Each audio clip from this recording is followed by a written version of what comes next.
আরেকটা জিনিস আছে যে ধরেন আমাদের সব জায়গায় ধস নেমেছে, আমিও মেম্বার সিভিল সার্ভিসে, বলতে দ্বিধা নেই যে এই জায়গায়ও ধস নেমেছে বলে মানুষ বিশ্বাস করে, মানুষ মনে করে। তো এখানেও আমরা মনে করি যে ইউনিভার্সিটি থেকে বাইরে যারা কাজ করেছে, শিক্ষিত ছেলে ভালো, আমাদের এক্সপার্ট ওপিনিয়ন দরকার, সে ধরনের ক্ষেত্রে যদি ল্যাটারাল এন্ট্রিতে বাইরে থেকে লোকজনকে কাজ করার সুযোগ দেওয়া হয় দেশের স্বার্থে উই ওয়েলকাম ইট।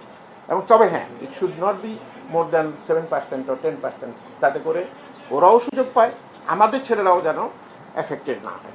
এই ধরনের লোকজন যারা বসে আছে তাদেরকে যেসব আমি হোয়াট ইট কল ইট দোসর বা প্রেতাত্মা হোয়াট এভার, ল্যাঙ্গুয়েজগুলো তো অনেক সুন্দর সুন্দর সবাই বলছে, মানে actually they are common subject language is লেসপেন্সার। তারা বসে আছে বিভিন্ন জায়গায় ঘাপটি মেরে এদেরকে আইডেন্টিফাই করে they should be remote as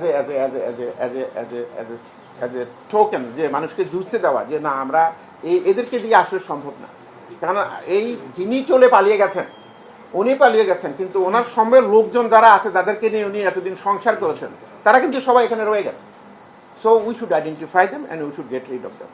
যদি আমরা সামনের দিকে প্রশাসনকে ভালোভাবে চালাতে চান, যদি যিনি সরকার হোক, বর্তমান সরকার বা আপকামিং সরকার যারাই হোক, তাদের তো একটা নেশন বিল্ডিং প্রকল্প থাকবে, প্রজেক্ট থাকবে, পরিকল্পনা থাকবে, সেটা বাস্তবায়ন যেন সুন্দরভাবে করতে পারে, কারণ এদেরকে দিয়ে এটা সম্ভব।